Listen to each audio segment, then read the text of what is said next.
Maraming empleyado ang nakatingin sa lunch date ko. Paano ba naman kasi? Bukod sa magarat agaw pansin na sports car, suot nila yung isang charcoal gray na pants na may kaparehang vest. Walang coat, diretso lang ang vest sa ibabaw ng puting long sleeves. Nakatupi ang manggas at bukas ang 3 botones sa itaas. Walang kurbata. Halatang sukat na sukat sa kanya ang ayos niyang yon. Bakat ang matipunong halata niya ng katawan, pinaghirapan niyang ma-achieve sa gym. Sa palagi ko'y galing din siya sa trabaho. Literal na corporate meets rugged ang atake. May suot siyang dark sunglasses. Maayos ang gupit sa kanyang maikling buhok at may well-maintained na balbas. Na parang sinadya, tila 2 araw niya nang hindi inahit yon, na lalo lang nagpalakas ng appeal niya. Wala rin siyang freckles gaya ng kapatid niya.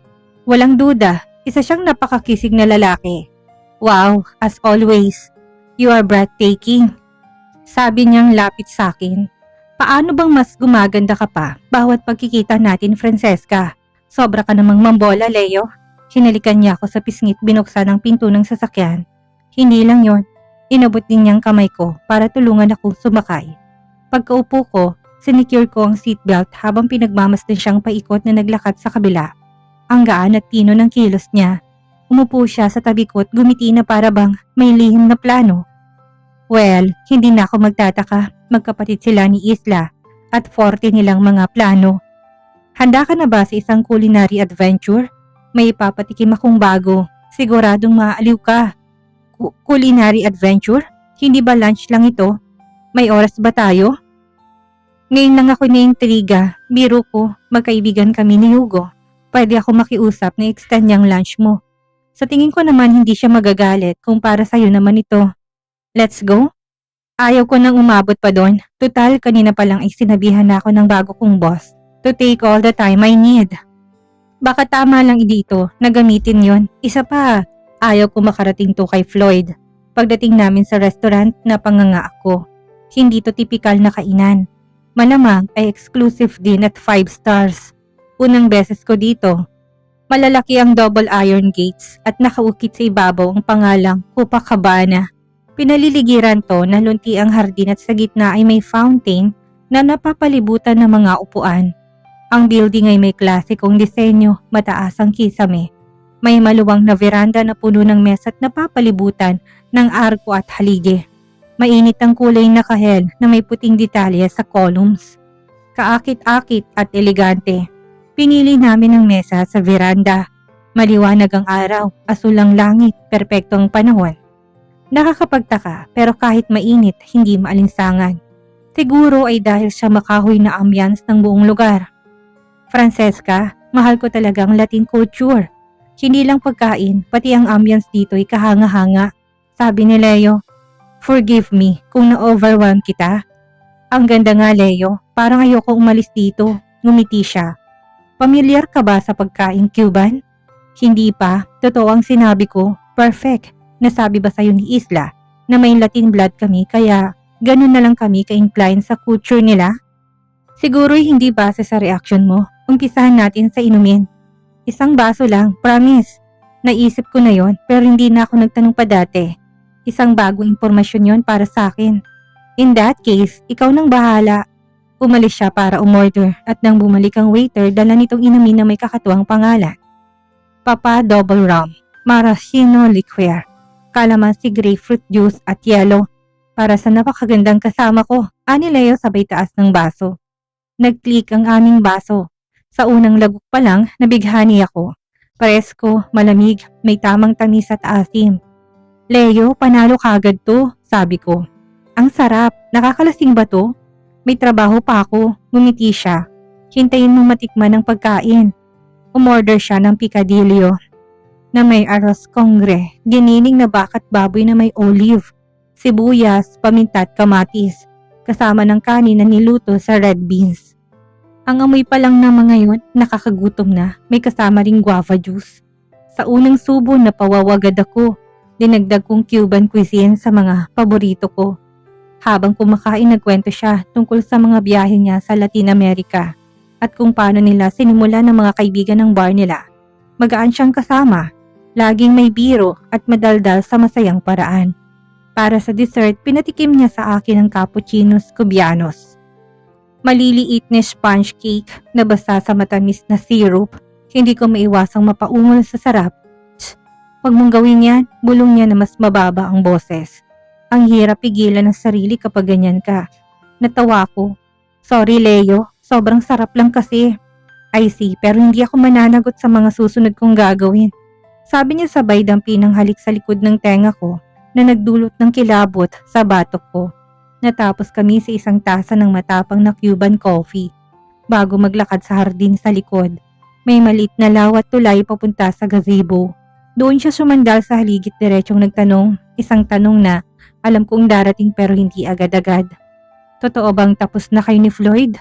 Oo, malamang nasabi na sayo ni Isla at hindi ako hahadlang sa pagiging ama niya, Leo.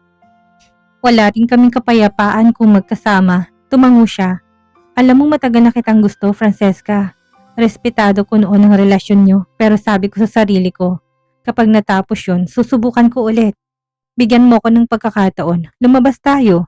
Sumayaw, manood ng sine, o kahit na magkasama lang. Pwede naman, pero malinaw dapat ito sayo dahil magkaibigan na tayo. Masarap kang kausap at gwapo, pero mahal ko pa rin si Floyd. Hindi madaling kalimutan ang pinagsamahan namin. Ang tinatanggap ko ay ang oras mo, ang pagkakaibigan mo. Para sa akin, malaking simula na yun. Dahan-dahan siyang lumapit, hinaplos ang pisngi ko at hinalikan ako. Tinanggap ko yun at hindi ko siya tinulak palayo. Sorry, hindi ko napigilan. By the way, you taste so good, bulong niya sabay kindat. Naglakad kami pabalik sa valet stand para hintayin ang kotse niya. Magkahawak pa rin ang kamay. Hindi ko tinanggi sa kanya yon. Masarap maramdaman na may kasama ka kahit papano. Pagdating sa building, pinagbuksan niya ako ng pinto. Ito ang pinakamasarap na lunch sa buhay ko. Pwede ba kitang makita ulit? Hintayin ko susunod mong plano. Sagot ko na may ngiti sa labi. See you soon, beautiful, sabi niya bago umalis. Nakakapagtaka pero parang naging masaya ako kahit paano. Tamang ang desisyon ko na sumama kay Leo para maibsan ang lungkot ko. May kutob akong mauulit pang lakad namin at mauulit din pati ang halik na pinagsaluhan namin. Pagbalik ko sa executive floor, agad akong sinunggaban ni Jackie. Ang bilis niya, mula sa mesa niya hinila niya ako papasok sa restroom. Sige na, ikwento mo na lahat. Kumusta naman ang lunch date na yan? Maganda, Jackie. Sobrang ganda. Pero ikukwento ko mamaya sa girls' night. Sabay-sabay ko na kayong lahat kukwentuhan. Promise? Ha? Mamamatay kami sa paghihintay nito. Hindi ba pwedeng mauna na ako? Reklamo niya na nakasimangot. Pero Francesca, gusto ko lang sabihin na alam ni Floyd na nag-lunch ka kasama si Leo. At paano naman niya nalaman? Sinabi mo? Of course not. Hindi sa kampo natin. Kahit si Hugo walang sinabi. So sino nga? Yung guard sa elevator. At nadinig kong sinabi ni Floyd kay Hugo na mas siguro mas mabuti kung mag-move on ka na. Ayaw kanyang magdusat, mabait naman daw si Leo. Pero friend, halata sa kanya ng bigat-bigat ng loob niya. Alam ko naman yun, pero hindi ko pwedeng hayaang lamunin ako ng lungkot. May anak akong kailangan ko ring alagaan at kailangan niya ako. Hindi fair kay Liam ang magkaroon ng depressed na ina. Mabuting tao si Leo at malinaw sa aming dalawa na magkaibigan lang kami. Alam niyang sitwasyon at damdamin ko. Darating din ang oras ni ikakasal si Floyd at ayoko maging babaeng umiiyak sa gilid sa araw na yon. Tama ka, sige magtrabaho na tayo. Pag-upo ko sa mesa, agad kong tinignan ang cellphone ko. Puno ng mensahe mula sa mga kaibigan. Lahat gustong malaman kung kumusta ang lunch ko kay Leo. May kasamang sangkatutak na emojis at nakakatawang stickers. Si Isla hindi na kontento sa group chat. May personal message siya sa akin. Ang sagot ko sa group chat at kay Isla pareho lang ng sinabi ko kay Jackie. Mamaya ko ikukwento. May message din mula sa mga magulang ko. Nagtatanong kung kamusta kami. Wala pa akong lakas ng loob na ikwentong nangyari sa kanila. Sa susunod na bisita ko sa kanila ko na lang sasabihin. Mas tama siguro na personal nilang marinig sa akin na muli na naman ako nabigo sa pag-ibig. Masyado ba silang masaya ngayon kaya hindi ko kayang sirain ng sayang yon. Saka na kapag medyo naghilom na ako, isa pang mensahe mula kay DC. May kalakip na picture yon ni Lia, punong-punong mukha ng ice cream. Nakataas ang maliit na kamay at nakangiti ng todo. Nagreklamo daw ito na napakainit kaya bilang premyo sa maayos na pagkain at pag-uugali niya, binilhan niya ng paborito nitong ice cream ang anak ko. Napangiti ako kahit na anong pagkain kaya niyang ubusin. Pero higit sa lahat, mahal na mahal niyang ice cream, candy at chocolate. At isa pa, ibang ngiti ang dinulot ng huling mensaheng binuksan ko. Mensahe yun mula kay Leo. Sobrang saya ko kanina pero may problema ako ngayon. Nasa mesa ko ngayon and I'm smiling like an idiot. Ang dami kong trabaho pero ikaw lang ang nasa isip ko. Be ready, hindi magtatagal ang susunod kong imbitasyon. Gusto na kitang makita ulit. Mabilis akong nag-type ng sagot. Sobrang nag-enjoy din ako. Hinihintay kong susunod mong plano. You really know how to make a sad woman happy. Thank you for the wonderful lunch. Halos agad nagpadala siya ng sticker ng kuting na nakahiga sa unan. Napapalibutan ng puso. May caption na, "Yeah, I'm in love." Natawa ako, itinabi ang phone at nagpatuloy sa trabaho. Totoo ngang gumaan ang araw ko dahil sa kanya pero hindi ako binabayaran doon para makipaglandian sa cellphone. Mamaya ko na siya kakausapin ulit. Pagkatapos ng trabaho, nihatid na kami ulit ni Jackie pa uwi gamit ang sasakyan ng driver ni Hugo. Iniwan ko ng kotse ko sa parking area ng kumpanya dahil hindi ko naman kailangan sa ngayon. Pagbukas ko ng pinto, 4 na pares ng mata kagad na sumalubong sa akin. "O siya, Miss Moretti, spill the tea na, detalye agad-agad." Sigaw ni Danica. "Sandali, pupuntahan ko muna ang baby ko." Nilapitan ako ni Daisy na karga-karga si Liam at kagad tong kumawala para mapunta sa akin. Agad kong nilamutak ng halik ang baby ko. "Well girls, andito na kayo at naligo na si Liam. Mauna na ako. Enjoy the night," sabi ni Daisy habang inaabot niya sa akin ang anak ko. Hinalikan niya si Liam at ako bago umalis. "Bye Daisy, see you tomorrow," sabi ko. Nang wala na si Daisy, muli kong hinarap ang bisita ko. Halata sa mga mukha nila na kanina pa sila nanggigigil sa curiosity. Pero hindi ko kagad binulgar ang hinihintay nilang tea. Pinatagal ko hanggang sa makatulog si Liam para naman ma-enjoy namin ang moment. Pagbalik ko sa sala, halos sabay-sabay silang nagsalita. "Hay nako Francesca, tama ng suspense. Kahit si kuya hindi nagsasabi sa akin." Reklamo ni Isla na yamot na. "At tinanong mo siya?" Halos matawa ko sa gulat. "Syempre, pero ang sagot niya lang, 'It was the best lunch of my life." Ang arte, ang showbiz. "Ano, hinalikan ka ba ng gwapo niyang kapatid?" Singit ni Bettina. "Masarap ba?" Ngumiti ako. "Oo," nagpalakpakan at nagkilitian sila. Nagpipigil ng tili para hindi magising si Liam. Alam kong noon pa man, noong nagkakalabuan kami ni Floyd, ay si Leo nang napupusuan nila para sa akin. Kaya hindi na ako nagulat kung gano'n na lang ang suporta nila sa tambalan namin. OMG! Baka maging mag-sister-in-law na tayo. Hindi mapigilan ni Isla ang excitement kapag nagkaanak kayo ni Kuya. Sigurado kung gwapo maganda din na magiging pamangkin ko. Dapat babae. Over ka? Kunwari nainis ako. Nasa lunch date pa lang kami ni Leo. Papunta na yun doon. Inabot kami ng ilang oras sa kwentuhan. Kinwento kong bawat detalye ng lunch at pinakita pang mensahe ni Leo sa kanila. Sa unang pagkakataon, matapos ang mahabang panahon, natulog ako na walang luha at may ngiti sa labi. Floyd's POV. Nang malaman kong nangyari na si Francesca ay lumabas para mag-lunch kasama sa Leo. Ang una kong naisip ay ang sundan sila. Ang wasakin ng mukha ng lapastangang lalaking yun at hilahin si Francesca palayo kay Leo. Pero hindi ko magawa yun. Wala na akong karapatan mula nang putulin ni Francesca ang relasyon namin. Bukod pa doon, naging tapat si Leo sa akin noong araw na nagkita kami sa bahay ni Hugo. Nagkaroon kami ng usapang lalaki sa lalaki. Sinabi niyang iiwas siya kay Francesca hanggat kaya niya dahil ginagalang niyang relasyon namin. Pero kung sakaling hindi mag-workout ang amin ni Francesca, hindi niya palalampasin ng pagkakataon na subukan akong talunin. At hindi nga siya nagsayang ng oras. Umpisa pa lang ay alam kong pareho kami ng babaeng gusto. Nauna lang ako kaya nagpaubaya siya. Kaya tulad ng bawat Martes ng gabi kung saan nakikita ang mga babae para sa tinatawag nilang girls night, kami namang magkakaibigan na lalaki nakikita rin para mag-usap, uminom, at maglaro, at maglabas ng sama ng loob kung meron man. Napagkasunduan namin na pumunta sa social club kasi tingin ni Hugo mas gagandang mood ko sa mas masayang lugar kaysa bahay niya kung saan kami lang ang naroon. Pagdating ko doon, dumiretso ako sa casino para makipagkita sa mga kasama ko. Nagsimula kaming ng laro ng poker at kahit papaano gumaan ang pakiramdam ko. Nakangiti ako, nakipagkwentuhan, uminom ng soft drinks. Tinutupad kong pangako kong wag uminom matapos ang gulo sa party ni Arabella. Mahirap pero hindi ko naman yata ikamamatay ang pag-iwas sa alak. Pero biglang may naamoy ako matamis na amoy na halos nakakasuka. Sa malapit at bago ko pa namalayan, parang may ahas na pumulupot sa leeg ko. Nabigla ako't napahinto, tapos yung halimaw na si Felicity nalikan ako ng diretso sa bibig. Magulo, walang fineness. Naiwan ang labi ko na punong-puno ng laway at dinumihan ng malakit na pulang lipstick niya. Para akong nasa impyerno. "Darling, nandito ka!"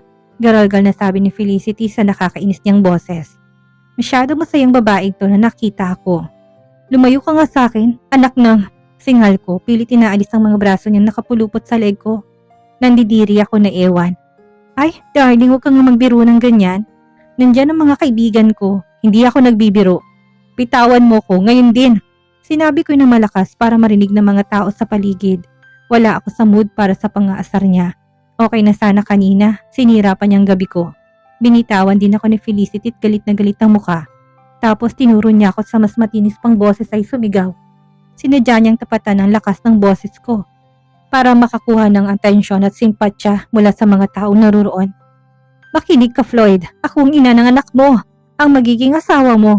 Ako ang magiging Mrs. Russo at mas pabuti kung sisimulan mo na akong tratuhin para mapagmahal na fiancé. Dahil yun ang tama." Ayos, eksakto sa kailangan ko. Isang eksena.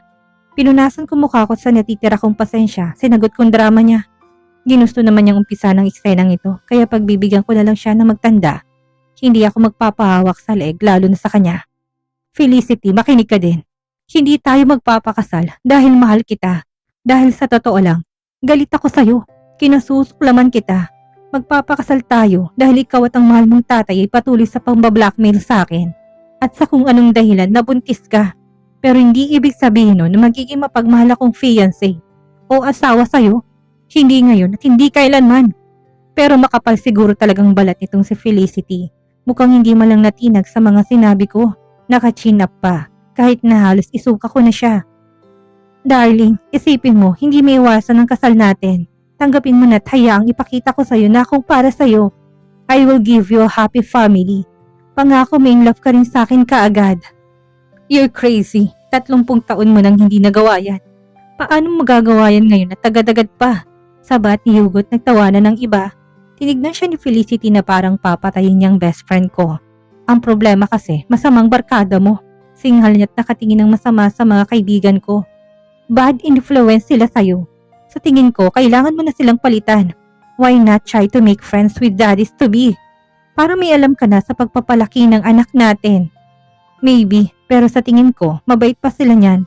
Dahil kung hindi dahil sa kanila, matagal ko na dapat pinaalis ang tatay mo sa kumpanya at ikaw sa buhay ko." Tumayo ako. "Dapat ka pa nga yatang magpasalamat sa kanila dahil pinipigilan pa nila ako." "Floyd!" sigaw niya. "Ngayon para sa ikakabuti ng lahat, umalis ka na pagtatapos ko. Gusto mo man o hindi magiging asawa kita. Kailangan nating mag-usap. May mga dapat tayong pagdesisyonan." Giit niya. "Hindi pwedeng ako lang mag-isang mag-asikaso ng kasal." "Mag-usap? Tungkol saan hibang ka?" tanong ko. Hindi ako makapaniwala sa kapal ng mukha niya. "Tungkol sa wedding party kung saan tayo titira, ang honeymoon." Listahan niya na parang malinaw na malinaw. Sa entourage, sa motif, sa venue. Walang party at walang honeymoon. Binilan na kita ng kondo kung saan ka magstay hanggang sa makapanganak ka. Until magawa natin ang DNA test. May iba ka pa bang gustong sabihin? Tinatapos ko ng usapan. "Hindi pwede yan. Sasabihin ko lahat kay daddy yan." Pag-ungol niya. "Go on, be my guest." "Alam niyo guys, ayoko na dito. May mas magandang idea ako," sabi ni Jaime tumayo. "Tara." Sabay-sabay kami sumunod kay Jaime palabas. Naiwan si Felicity at nagtatadyak at sumisigaw. Paglabas namin ng social club, nagpadala si Jaime ng mensahe ng address kung saan kami pupunta. Isang lugar na kabisado ko na. Pagdating namin, sinalubong kami ng manager at dinala sa isa sa mga VIP booth. Pinaka-eksklusibong street club yon sa syudad.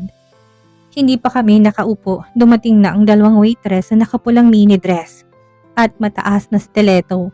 Dalang mga baso, isang bote ng whiskey at isang bote ng cognac. Ako at si Richard ay nag-soft drinks lang. "Dito sure ako na hindi na tayo masusundan ng babaeng yun," sabi ni Jaime, sabay taas ng baso.